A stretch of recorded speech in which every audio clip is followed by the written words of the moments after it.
had to guess, I would say that Congressman Joe Wilson of South Carolina is probably about 9 minutes into his 15 minutes of fame. The 15 minutes of fame he earned for screaming at the president this week. The reforms I'm proposing would not apply to those who are here illegally. It's not true. Congressman Wilson not only earned himself a death ray stare down from the dais for that, his mom, or actually, I'm sorry, John Boehner, did make him apologize for it. I, last night, heard from the leadership that they wanted me to contact the White House and state that my statements were inappropriate. I did. The president, for his part, said that he was happy to accept the congressman's apology. I'm a big believer that we all make mistakes. He apologized quickly and without equivocation, and I'm appreciative of that. And it all might have ended right there. Except that ever since his official apology, Congressman Wilson has dedicated himself to making sure everyone knows he was only apologizing for his bad manners, not for actually being completely wrong. I'm very grateful that the White House, in talking with them, they indicated that they appreciated the call and that we needed to have a civil discussion about the health care issues. I'm happy to discuss the health care issues, and in particular on the issue, which I think is very important, of whether the bills cover would include illegal aliens or not. Indeed, the bills that are before Congress would include illegal aliens. You know, I hate to rain on Congressman Wilson's me parade here, but the bills under consideration in Congress don't provide coverage for illegal immigrants. They just don't. And yet, two conservative Democratic senators, Kent Conrad of North Dakota and Max Baucus of Montana, said after Congressman Wilson's scream heard round the world that they want to reconsider language in the bill that concerns illegal immigrants. According to reporting today in Time magazine, Senator Conrad said after a Thursday morning meeting, quote, "We really thought we'd resolved this question of people who are here illegally. But as we reflected on the president's speech last night, we wanted to go back and drill down again.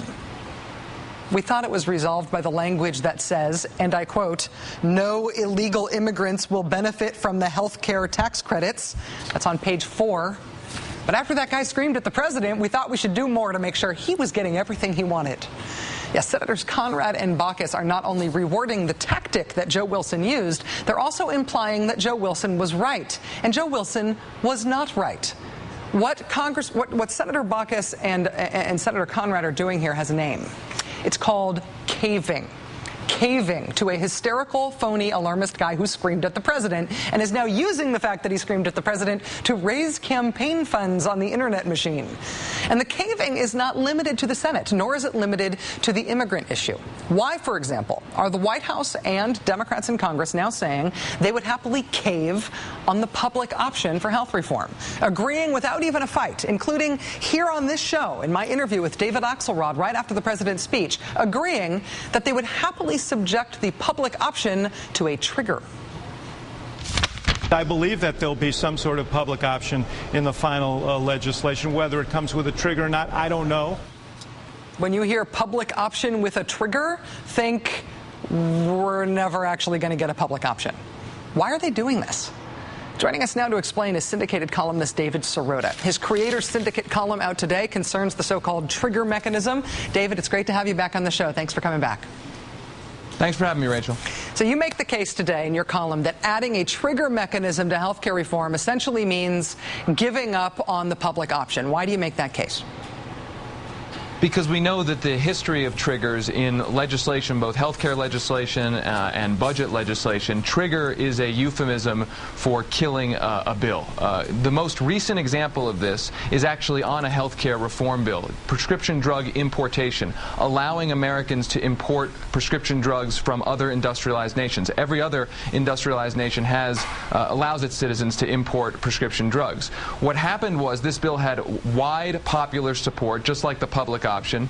And what ended up happening was the pharmaceutical industry convinced the leadership of the Congress and both the Clinton and the Bush administration to put in a trigger that basically said that the bill could only go into effect if the HHS secretary said that prescription drugs from other countries were safe. Now, what ended up happening was, of course, the HHS secretary did not pull that trigger. Not because the drugs aren't safe. I mean, as Governor Tim Pawlenty, the Republican of Minnesota, said, he was a backer of importation. He said, if they're unsafe, where are the dead Canadians? No, they didn't pull the trigger because the pharmaceutical industry, the health industry, put the trigger in to make sure that it wouldn't be pulled. Just like in the public option debate, the same insurance lobbyists are working with the same White House and Democratic officials to put in a trigger to make sure that there is no public option. So you're saying that the trigger is something that is sort of understood inside the Beltway, understood in Washington, as a way to seem like you're saying yes to something while you're also making sure that it never really has to happen. And it's happened before on healthcare.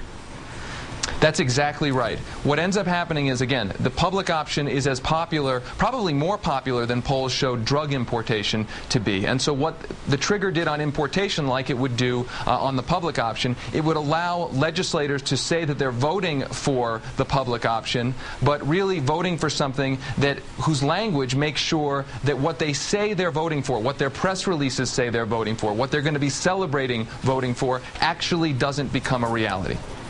It seems doubtful that any kind of reform is going to get Republican votes anyway, David. So why do you think the White House is proactively offering up a compromise like this? Why are Democratic senators proactively offering to do something like this? Do they really not want a public option at all? Or is this a preemptive caving to Republicans that aren't going to come their way anyway? Well, you've got two messages coming out of the White House. One, that the Democrats in the Congress should go it alone. The other, that Democrats in the Congress should water down the bill to get Republican votes. Obviously, those two messages don't make sense. If you're going to go it alone, why water down the bill? The answer is because the White House and the Democratic leadership doesn't want to go after conservative corporate Democrats who are tied to the insurance industry, the Max Baucuses of the world. So while President Obama will sort of attack or criticize progressives a little bit in his speech, and he'll go after Republicans in his speech, he doesn't seem interested. He doesn't seem courageous enough to go after the real obstacle in this debate, which are the conservative corporate Democrats, the Max Baucuses who've taken millions and millions and millions of dollars from the industries that don't want a public option. Syndicated columnist David Sirota, thanks so much for joining us tonight. I feel like I understand better than ever why it is that progressives in Congress who've taken a stand for the public option say they don't want a trigger. Thanks for helping us understand it, David. Appreciate it. Thanks for having me.